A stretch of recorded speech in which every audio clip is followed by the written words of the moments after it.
Good morning students. तो आज के चैप्टर में अपन पढ़ने वाले हैं 11th क्लास का एक नया टॉपिक जिसका नाम है chemical bonding and molecular structure. Chemical bonding and molecular structure. Chemical bonding and molecular structure. देखिए, नीट IITs एंड एकेडमिक्स के हिसाब से बहुत ही इंपॉर्टेंट टॉपिक है chemical bonding and molecular structure. First of all सबसे पहले अपन इसमें ये पढ़ेंगे कि किसी भी मॉलिक्यूल्स में जो बॉन्डिंग होती है वो किस टाइप से बॉन्डिंग होती है। अपन ये जानते हैं, प्रीवियस लेक्चर में अपन ये पढ़ चुके हैं कि जो केमिकल्स में या मॉलिक्यूल्स में जो बॉन्डिंग होती है, अणुओं में जो बंधन होता है वो इलेक्ट्रॉन्स की शेयरिंग के कारण से भी हो सकता है, इलेक्ट्रॉन्स के एक्सचेंज के कारण से भी हो सकता है और इलेक्ट्रॉन्स के कंप्लीटली डोनेशन के कारण से भी हो सकता है। तो सबसे पहले ये चीज़ें पढ़ने से पहले अपन एक कॉन्सेप्ट पढ़ेंगे जिसका नाम है लुईस कोसेल अवधारणा। लुईस कोसेल अवधारणा यानी कि लुईस कोसेल कॉन्सेप्ट।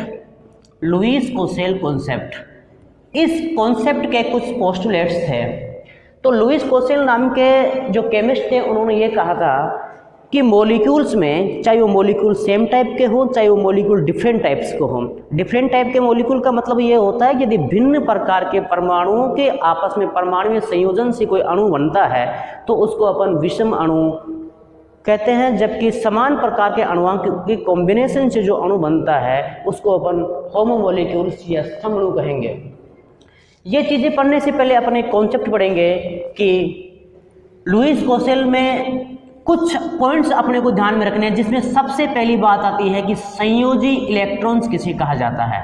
संयोजी इलेक्ट्रॉन्स। संयोजी इलेक्ट्रॉन्स, देखिए किसी भी परमाणु के बाह्यतम कोश के इलेक्ट्रॉन्स को अपन वैलेंस इलेक्ट्रॉन या संयोजी इलेक्ट्रॉन कहते हैं। और इन संयोजी इलेक्ट्रॉन्स के बारे में जानकारी कर लेना बहुत ही इंपॉर्टेंट है, क्योंकि किसी भी अणु या परमाणु की केमिकल बॉन्डिंग में संयोजी अणु ही या संयोजी इलेक्ट्रॉन ही इस प्रकार के इलेक्ट्रॉन्स होते हैं जो बॉन्डिंग में पार्टिसिपेट करते हैं। तो संयोजी इलेक्ट्रॉन्स क्या हुए? किसी भी अणु या परमाणु के बाह्यतम कोश में पाए जाने वाले इलेक्ट्रॉन्स को संयोजी इलेक्ट्रॉन्स कहते हैं। और ये इलेक्ट्रॉन्स हैं जनरली केमिकल रिएक्शंस में पार्टिसिपेट करते हैं। केमिकल रिएक्शंस यानी कि रासायनिक बंधन में भाग लेते हैं। रासायनिक बंधन में भाग लेते हैं। इसलिए किसी भी अणु में पाए जाने वाले वैलेंस इलेक्ट्रॉन उस परमाणु या अणु की केमिस्ट्री में एक मेन इंपॉर्टेंट रोल प्ले करते हैं, राइट। इसके बाद में अपन एक नया टॉपिक है लुईस सिंबल यानी लुईस प्रतीक। देखिए, और लुईस प्रतीक किसी भी परमाणु के बाह्यतम कोश में पाए जाने वाले इलेक्ट्रॉन्स को बिंदु नुमा संरचनाओं द्वारा व्यक्त करना, उसको अपन बोलेंगे लुईस प्रतीक। किसी भी परमाणु के बाह्यतम कोश में पाए जाने वाले इलेक्ट्रॉन्स को बिंदु नुमा संरचनाओं द्वारा व्यक्त करना, उसको अपन बोलेंगे लुईस प्रतीक। जैसे lithium, this is beryllium, boron, carbon, nitrogen, oxygen and this is fluorine. Lewis के लिथियम के आउटर मोस्ट शेल में एक इलेक्ट्रॉन है तो इसकी स्ट्रक्चर हो जाएगी लुईस सिंबल होगा Li। बेरिलियम 1s2 इसके आउटर मोस्ट शेल में यानी कि बाह्यतम कोश में 2 इलेक्ट्रॉन है, इसलिए इसकी लेविस स्ट्रक्चर या लेविस सिंबल होगा Be। यार ये 2 इलेक्ट्रॉन जो है ये डॉटेड स्ट्रक्चर्स हैं, वो इसकी वैलेंस इलेक्ट्रॉन्स की नंबर को शो कर रही है। और बोरोन की लेविस स्ट्रक्चर इस टाइप से होगी। कार्बन के आउटर मोस्ट सेल में यानी कि वैलेंस सेल में या संयोजी कोश में 4 इलेक्ट्रॉन्स होते हैं, इसलिए कार्बन की लिविस सिंबल इस टाइप से होगा। नाइट्रोजन में आउटर मोस्ट सेल में एक लोन पेयर ऑफ इलेक्ट्रॉन्स यानी एकाकी इलेक्ट्रॉन युग्म तथा 3 सिंगल यानी अनपेयर्ड इलेक्ट्रॉन्स होते हैं, तो इसकी लिविस स्ट्रक्चर को इस टाइप से लिख सकते हैं। इसी प्रकार से ऑक्सीजन का लेविस सिंबल होगा 2, 4 एंड 6। इसी टाइप से फ्लोरीन का जो लेविस सिंबल होगा 2, 4, 6 एंड 7। These डोटेज स्ट्रक्चर्स जो ये बिंदुनुमा संरचनाएं हैं वो किसी भी परमाणु के संयोजी कोष या बाह्यतम कोष में पाए जाने वाले इलेक्ट्रॉन्स की संख्या को दर्शाती है। इसी को अपन कहते हैं लुईस संरचनाएं। और इनको पढ़ने का मतलब ये है कि किसी भी मॉलिक्यूल या किसी भी एटम्स की जो अपन केमिकल बॉन्डिंग पढ़ेंगे उस केमिकल बॉन्डिंग में सबसे इंपॉर्टेंट रोल प्ले करेंगे ये, राइट। अब अपन बात करते हैं लुईस कोसेल कॉन्सेप्ट की कि what is Lewis Kossel concept. देखो लुईस ने एक सिंपल सा कॉन्सेप्ट ये दिया था कि पीरियोडिक टेबल में जनरली अपन मानते हैं कि 2 टाइप्स के एलिमेंट्स होते हैं। एक तो होते हैं विद्युत धनी तत्व, विद्युत धनी तत्व जिसको अपन बोलते हैं सार धातु या सार मर्दा धातु, सार धातु या सार मर्दा धातु, जो बिल्कुल पीरियोडिक टेबल के लेफ्ट हैंड साइड में होते हैं। जबकि दूसरे प्रकार के तत्व होते हैं अधिक विद्युत ऋणात्मकता वाले तत्व, अधिक विद्युत ऋणी तत्व, अधिक विद्युत ऋणी तत्व, ठीक है, जो आवर्त सारणी के एकदम बिल्कुल दाएं भाग में उपस्थित होते हैं। ये विद्युत ऋणी तत्व होते हैं, जनरली अपन इनको कह सकते हैं हैलोजेंस, हैलोजेंस। अब लुईस ने ये कहा कि एक पीरियोडिक टेबल में जो विद्युत धनी तत्व होते हैं उनकी ऑलवेज इलेक्ट्रॉन डोनेट करने की टेंडेंसी होती है m+n। जबकि जो हैलोजन तत्व होते हैं उनकी ऑलवेज इलेक्ट्रॉन गेन करने की टेंडेंसी होती है। क्लियर? एक बार मैं फिर से रिपीट कर रहा हूं, विद्युत धनी तत्व इस प्रकार के तत्व होते हैं जो अपने आउटर मोस्ट सेल या वैलेंस सेल में प्रेजेंट जितने भी इलेक्ट्रॉन्स होते हैं उनको डोनेट करके या उनको त्याग करके कैटाइन या धनाइन बना लेते हैं, राइट। जबकि अधिक विद्युत ऋणात्मकता वाले तत्व इस प्रकार के तत्व होते हैं जो अपने बाह्यतम कोष में इलेक्ट्रॉन का ऑक्टेट कंप्लीट करने के लिए जितने इलेक्ट्रॉन्स की उन्हें आवश्यकता होती है उतनी संख्या में इलेक्ट्रॉन ग्रहण करके ऋणाइन बना लेते हैं। देखिए अब ये जो दोनों ही तत्व होते हैं ये उत्कृष्ट गैस विन्यास वाले तत्वों से पृथक रहते हैं, उत्कृष्ट गैस विन्यास वाले तत्वों से पृथक रहते हैं, विन्यास वाले तत्वों से पृथक रहते हैं। अब इसका जनरली मीनिंग क्या हुआ? इसका जनरली मीनिंग यह है, देखिए विद्युत धनी तत्व सपोज करिए लिथियम, सोडियम एंड पोटेशियम। यह lithium, this is sodium and potassium, right. और अपन ये बात करते हैं मैग्नीशियम। ये मैग्नीशियम सार मर्दा धातु तत्व, जबकि लिथियम, सोडियम और पोटेशियम सार धातु तत्व है। अब इनके आउटर मोस्ट सेल में, लिथियम के आउटर मोस्ट सेल में कितने इलेक्ट्रॉन होंगे? 2 1। लिथियम का एटॉमिक नंबर कितना है? 3, तो 2 1। अब ये लिथियम क्या करता है? एक इलेक्ट्रॉन अपने आउटर मोस्ट सेल का 1 इलेक्ट्रॉन डोनेट करेगा, इसलिए +1 चार्ज इसके ऊपर जनरेट होगा, 1 इलेक्ट्रॉन डोनेट कर देगा। इसी टाइप से सोडियम, इसका इलेक्ट्रॉनिक कॉन्फ़िगरेशन अपन देखें 2 8 1। इसका मतलब ये हो गया कि सोडियम अपने आउटर मोस्ट सेल में एक इलेक्ट्रॉन प्रेजेंट है, उसको ये डोनेट कर करके सोडियम कैटाइन बना लेता है, ये 1 इलेक्ट्रॉन यहाँ से हट जाएगा। इसी तरह से अपन बात करते हैं मैग्नीशियम की, और मैग्नीशियम का एटॉमिक नंबर होता है 12 2 8 2। तो मैग्नीशियम अपने आउटर मोस्ट सेल में 2 इलेक्ट्रॉन प्रेजेंट है, इसलिए 2 इलेक्ट्रॉन्स को डोनेट करके ये 2 Mg+2 कैटाइन बनाएगा। क्लियर? अब यदि अपन देखते हैं कि लिथियम के आउटर मोस्ट सेल में आप कितने, लिथियम आयन के आउटर मोस्ट सेल में कितने इलेक्ट्रॉन बचे? 2। सोडियम धनायन के आउटर मोस्ट सेल में 1 इलेक्ट्रॉन था, वो 1 इलेक्ट्रॉन यहाँ से निकल गया, तो अब इसके आउटर मोस्ट सेल में कितने इलेक्ट्रॉन बचे? 8। इसी टाइप से मैग्नीशियम, मैग्नीशियम के आउटर मोस्ट सेल में यानी कि संयोजी कोष में 2 इलेक्ट्रॉन थे और 2 इलेक्ट्रॉन निकल जाने के बाद में इसके धनायन के आउटर मोस्ट सेल में इलेक्ट्रॉन्स कितने बचे? 2। क्लियर?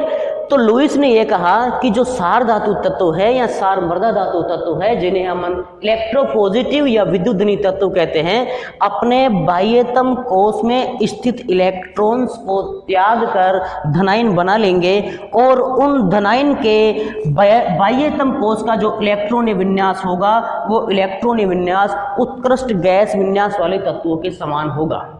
ठीक है? अब डिपेंड ये करता है कि कोई भी एटम या एलिमेंट कितने इलेक्ट्रॉन्स को डोनेट करे, वो उतने ही इलेक्ट्रॉन्स डोनेट करेगा जिनको डोनेट करने के बाद में उनके आउटर मोस्ट सेल यानी कि संयोजी कोश का जो इलेक्ट्रॉनिक कॉन्फ़िगरेशन है वो इनर्ट गैस कॉन्फ़िगरेशन के समान हो जाए। इसी तरह से अपन बात करते हैं जैसे फ्लोरीन या फिर क्लोरीन, राइट। अब हम फ्लोरीन की बात करते हैं। फ्लोरीन यानी कि 1s2 2s2 2p5, इसका मतलब आउटर मोस्ट सेल में 7 इलेक्ट्रॉन हुए। आउटर मोस्ट सेल में 7 इलेक्ट्रॉन है तो इसका मतलब इसको ऑक्टेंट कंप्लीट करने के लिए कितने इलेक्ट्रॉन्स की रिक्वायरमेंट होगी? 1, तो 1 इलेक्ट्रॉन, ये बन जाएगा फ्लोराइड आयन। इसी टाइप से क्लोरीन यानी 1s2 2s2 2p6 3s2 3p5, अपने आउटर मोस्ट सेल में क्लोरीन के पास में 7 इलेक्ट्रॉन है और इसे और 8 इलेक्ट्रॉन कंप्लीट करने के लिए कितने इलेक्ट्रॉन्स की आवश्यकता होगी? 1, तो इसलिए क्लोरीन जो है 1 इलेक्ट्रॉन एक्सेप्ट करके क्लोराइड आयन बना लेता है। इसलिए लुईस ने दूसरा कॉन्सेप्ट ये दिया था कि अधिक विद्युत ऋणात्मकता वाले तत्व, जरूरी नहीं है कि वो हैलोजन ही हो, ऐसे तत्व जिनकी विद्युत ऋणता तुलनात्मक रूप से अधिक होती है अपने संयोजी कोश में उतने ही इलेक्ट्रॉन्स को गेन करेंगे ताकि उनको गेन करने के बाद में उनके आउटर मोस्ट सेल या संयोजी इलेक्ट्रॉन्स में 8 इलेक्ट्रॉन हो जाएंगे। तो दो बात हो गई है, किसी भी परमाणु या तत्व के द्वारा उत्कृष्ट गैस विन्यास को प्राप्त करने के लिए किसी परमाणु के द्वारा इलेक्ट्रॉन्स त्यागे जाते हैं या फिर इलेक्ट्रॉन्स ग्रहण किए जाते हैं। इलेक्ट्रॉन्स त्यागने पर धनायन बनते हैं जबकि इलेक्ट्रॉन्स ग्रहण करने पर ऋणायन बनते हैं।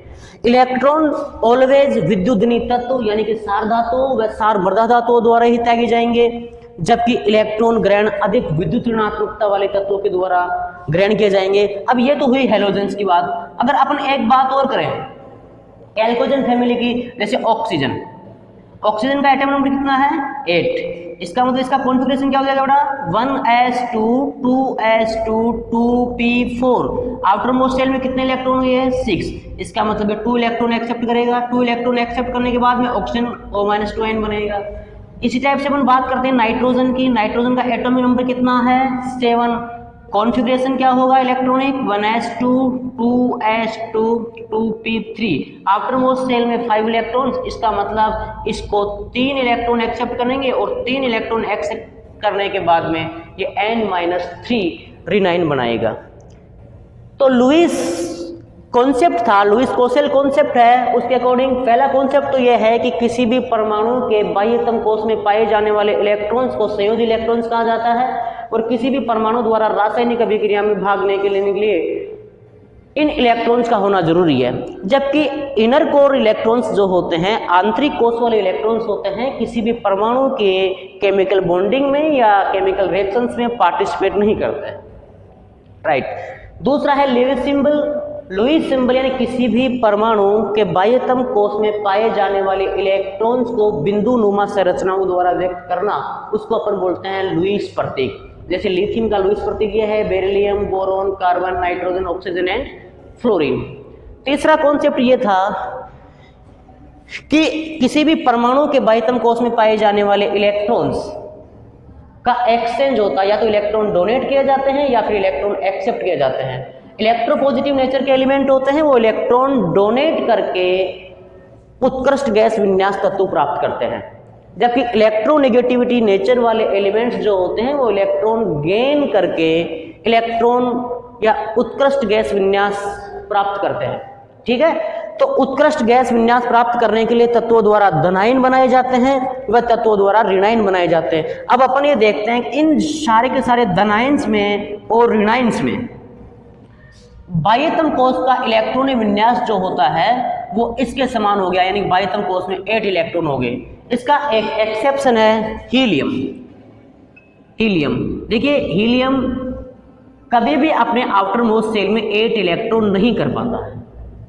तो ये सारे एलिमेंट्स हैं इलेक्ट्रॉन डोनेट के बाद और इलेक्ट्रॉन एक्सेप्टेंस के बाद में ऑक्टेट बनाते हैं, जबकि हीलियम डुप्लेट बनाता है, यानी आउटर मोस्ट सेल में कितने इलेक्ट्रॉन कर लेता है?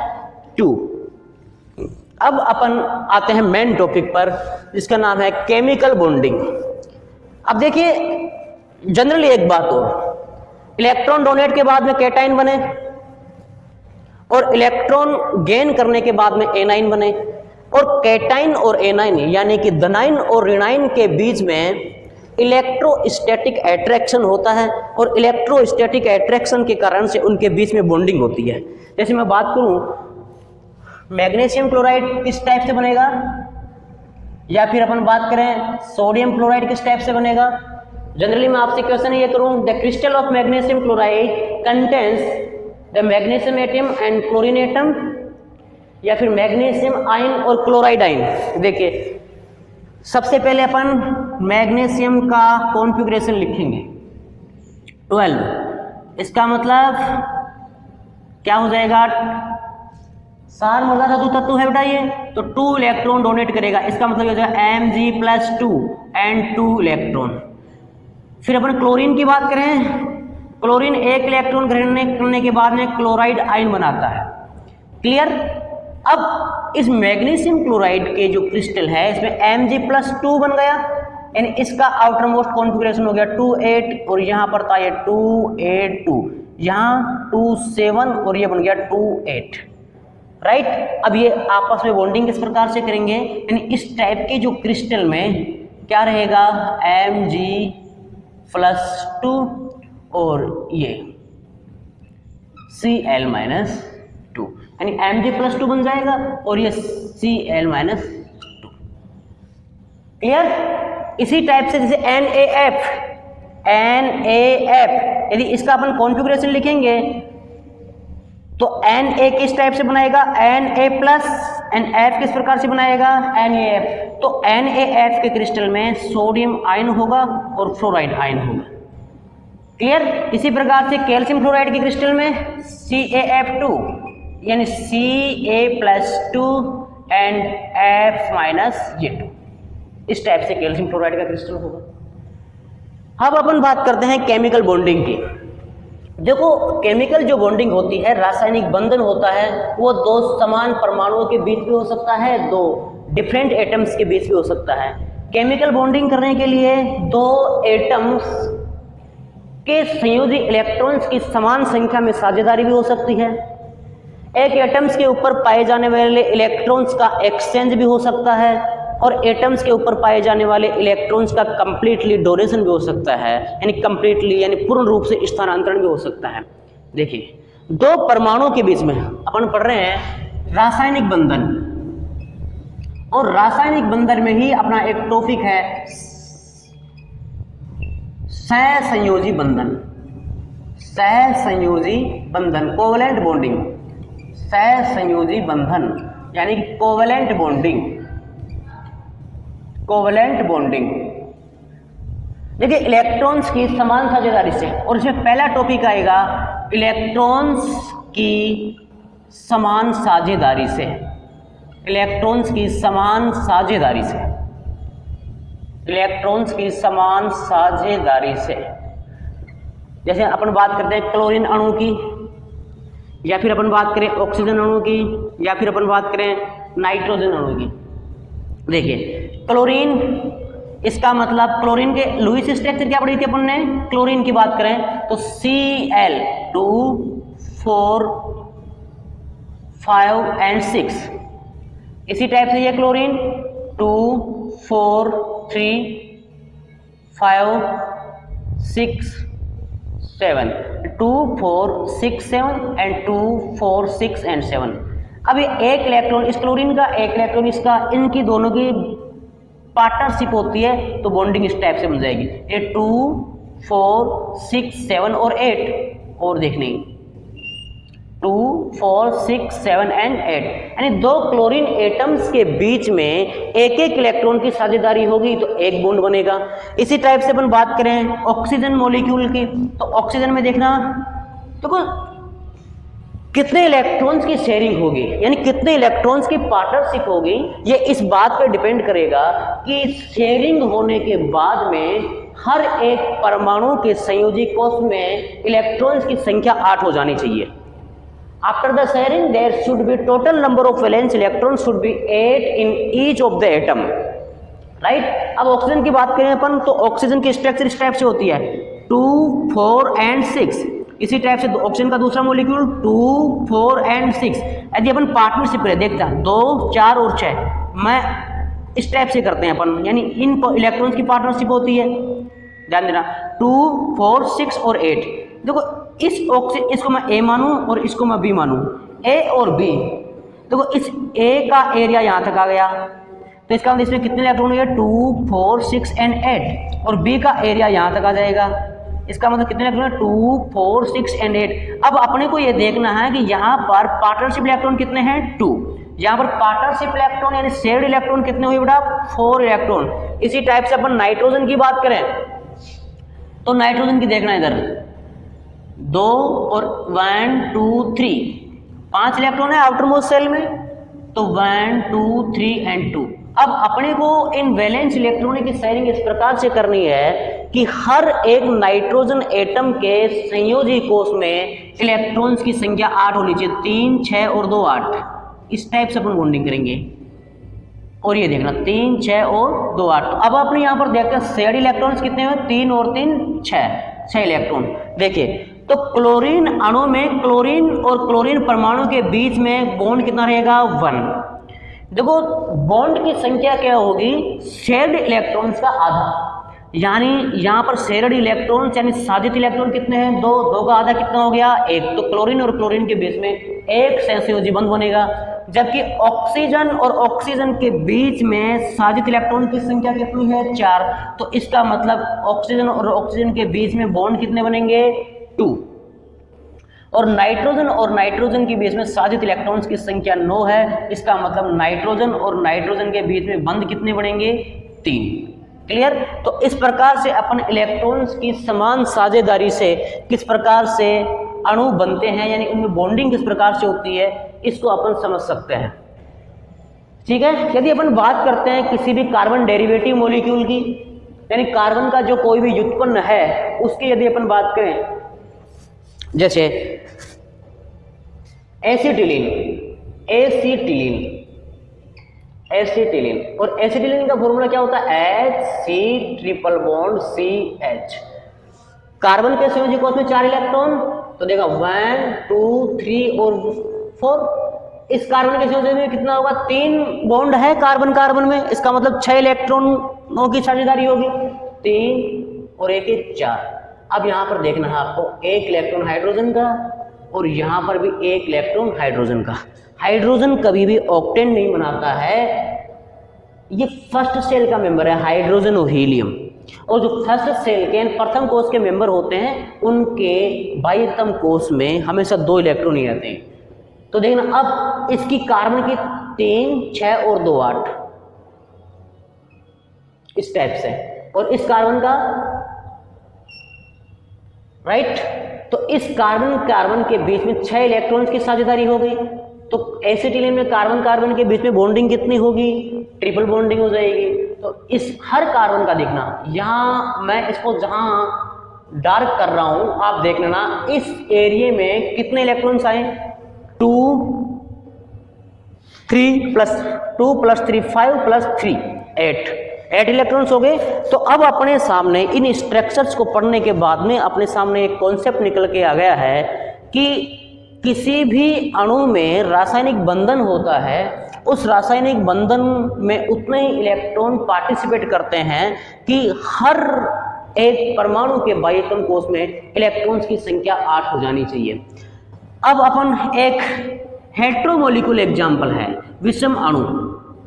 अब तक तो अपन ने पढ़ा था कि सारे के सारे सेम अणु है, समान अणु है। विषम अणु में बात करते हैं अपन H2O की, राइट। अब H2O में सेंट्रल एटम क्या है, ऑक्सीजन। देखिए जनरली अपन ये कॉन्सेप्ट मानते हैं कि किसी भी मॉलिक्यूल या अणु में सेंट्रल एटम उस एटम को माना जाता है जिसकी इलेक्ट्रोनेगेटिविटी या विद्युत ऋणता तुलनात्मक रूप से दूसरे परमाणु से कम होती है। क्लियर। अब इसमें सेंट्रल एटम ऑक्सीजन को मान रहे हैं अपन, ऑक्सीजन के साथ में 2 हाइड्रोजन जुड़ी हुई है, तो मैंने इसलिए हाइड्रोजन लगा दिया। मैंने यहाँ स्टेट में क्यों नहीं लगाया, क्योंकि हाइड्रोजन की जो स्ट्रक्चर होती है वो वी शेप होती है, ताकि मैंने इस हाइड्रोजन को यूं नहीं लिख करके इस टाइप से लिख दिया। क्लियर। अब हाइड्रोजन यानी ऑक्सीजन के लेवल से स्ट्रक्चर यानी 2 ऑक्सीजन के आउटर मोस्ट एंड यानी संयोजी कोश में 6 इलेक्ट्रॉन होते हैं, 2 4 1 5, 2 4 और 1 5। क्लियर। अब हाइड्रोजन का एक इधर, हाइड्रोजन का डुप्लेट हो गया कंप्लीट।